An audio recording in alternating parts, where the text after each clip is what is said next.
Hey guys, what's up? It's Megan and welcome back to my channel. Today I am here with my mom. This is my mom, Kim. We are in Olympia, Washington. Today is the 2019 NAMI Lobby Day. NAMI is the National Alliance on Mental Illness, and today we get the opportunity to talk to legislators in the state of Washington about changing and reforming mental health laws. So I'm really excited about today. It is a huge deal to be empowered to stand up for what you believe in and try to make a difference for the better, and it's hopefully going to be a really great and successful day. We are looking forward to it. All right. So the first legislator that we were supposed to meet with was unavailable, so we met with his aide, and good news, he said that he is going to be funding lots of changes for mental health, so that is good. My mom and I are just taking a break in the car, and we are parking to get ready to go to our second meeting. We have two more, so I'm excited. This is so fun being down here with people that have had mental illness affect their lives personally, either with themselves or family or friends, and getting to know them and their stories. It's really empowering. And there's people down here not only for mental health, but for, I think I saw Planned Parenthood and some other things that are important to other people. So it's just really empowering seeing people be down here and standing up for what they believe in and trying to make a difference. So this is pretty exciting. These are all the things that are the priorities for 2019. I really love the first one, teach children critical mental health skills. I think this is so important to incorporate classes into the education system on mental health. I think that is so amazing. And to increase the funding for housing and essential needs program. That's also really important. And the True Blood settlement, which I had never heard of, but it improves the competency and restoration process for individuals in jail with mental illness. And as I've shared in my previous videos, I went to jail when I was sick with my manic episode, and I was mistreated by the corrections officers and police officers, and I think there needs to be more training for those individuals as well. And also, they're really trying to focus on not just having a plan for when there's a crisis, but for preventing crisis from occurring and supporting early intervention. So NAMI is really coming a super long way, and I am so excited to be a part of the change. I just would never want anyone to go through what I've gone through, and everyone deserves to get the help that they need with their mental health. So when I go and talk to the legislators, I want to talk about some of my personal experiences. One of them being when I went to jail for my manic episode, I was treated so inhumanely by the corrections officers as well as by some of the police officers. Not all the police officers. There's some cops that were really nice to me, but some that were very, very, very awful. And I'm also wanting to talk about changing the laws with psychiatric facilities and not allowing a male staff member, meaning a nurse, a psychiatrist, whatever, to be in a room alone with a female psych patient, because that just makes the female psych patient way too vulnerable for, harassment to go down. And I want to talk to the legislators that if it's not possible to create that law, to have video cameras and audio recording so that it protects a female psych patient when she's vulnerable, to be able to make a claim and have it be heard and legitimate. Because, when someone is considered crazy and they're accusing of being sexually violated or harassed, there's no credibility, and that's not right. That's not okay, because I know when I was sexually harassed and hit on in the first psych ward that I stayed at, I was terrified. I actually really did want to stand up for myself, but I was afraid he would tranquilize me and worse things would happen. So I just took it, and to be honest, I was so depressed that I didn't even have the energy to reply, but I just remember I have sexual trauma in my past, and I was already so depressed, already so suicidal, and then I have this freaking sicko hitting on me when I need to be getting help, and it just made my depression that much worse. So I just thought it was important to bring that up. So yeah, I will let you know how the next round of meetings go with the legislators. Wish me luck. All kinds of stuff. What did they serve you?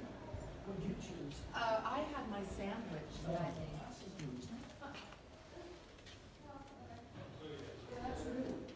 So I just got done with my second meeting with Senator Marco Elias, and he said he is going to share my story about the sexual harassment that I endured when I was in the psych ward in 2016 and try to make some changes with that. He said he's going to get the ball rolling, so that makes me really happy.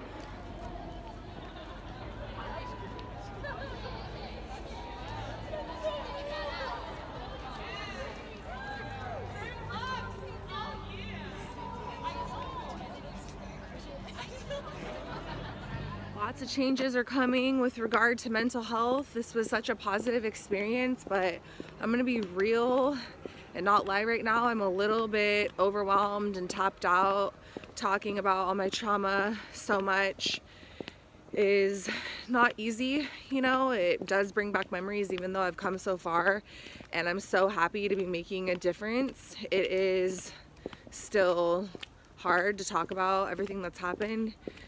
Even though it's been a couple of years, it's still trauma. So I'm glad that I can use my hard experiences to help make a difference for future generations, to not have to go through all the struggles that I had to go through in order to find out that I had bipolar type 1 disorder and get the help that I needed. So yeah, we just got done with our last meeting with the legislator Lillian Ortiz, and she was not there. We had to meet with her, what was it, her aide? Her aide. So her aide's gonna pass on the information, but her aide assured us that she is on board with mental health and that she is already doing a lot of stuff with that. She doesn't need persuasion. She doesn't need persuasion. She's on board, boo. So, Mom, what did you take away from today, or what are your thoughts about the lobby day? I think it's a great opportunity that had this not come up in our life, that I would probably not be down here experiencing it. And I think everybody should get a chance to come down to Olympia and see how things actually work here. Yeah, and it's not just for mental health. There's tons of people here doing lobbying for different things. I think it's important to not just talk about things that you wish would change, but actually take the effort to do your best to make a difference yourself by sharing your experiences and trying to influence politics. I think that that's important. I think they actually rely on people coming down and being willing to be passionate and speak from their own personal experience. Word. I'm not gonna lie, I'm a little burnt out lately. I have been working on my channel. One of my friends was in the psych ward recently. I went to visit, which was great. I was happy to do it, but you know, going back, especially to a psych ward that I've been a patient at, is a bit triggering, you know, all the memories and stuff. My husband and I have been super busy. There was a ton of snow here in Seattle that made it really hard to stay on the routine. So I've decided, told my mom that after today I'm gonna take a little social media cleanse. I'm gonna delete the Instagram app from my phone for a few days just to regroup my energy.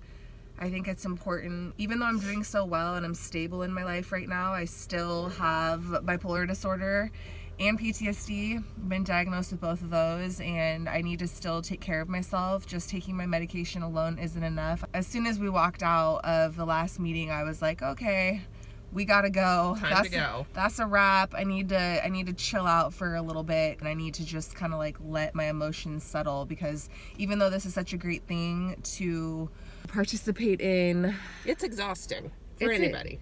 It's exhausting talking about all the trauma, you know, jail, psych wards, sexual abuse, getting beaten by corrections officers in jail. I mean, these aren't fun memories for me. I'm glad that I can turn these terrible experiences that I've had, and I can channel it into hopefully preventing people in the future from going through what I had to go through and avoiding it. So I'm glad for that. But I think my takeaway is that there's a readiness right now to the state to start to be more proactive in this rather than just reactive. So that's good. Yeah, mental health is centered on crisis intervention when they need to be more proactive in preventing crisis. Yeah, we had a really great day. It was nice spending time with my mom. My mom has been there with me through everything. Remembers when I stopped sleeping and we were so confused. We didn't know what was happening, and I'm just so grateful that my mom has been there with me throughout my whole journey. You know, it hasn't been smooth sailing always, but you know, at the end of the day, family stands by family, and we're gonna show up. Love you. It was good. So thank you guys for watching my video on the NAMI Lobby Day. If you're new to my channel, please subscribe. I would love that, and give this video a thumbs up, and remember to take care of yourself. Your mental health is important, and fight for your rights. Bye. Bye.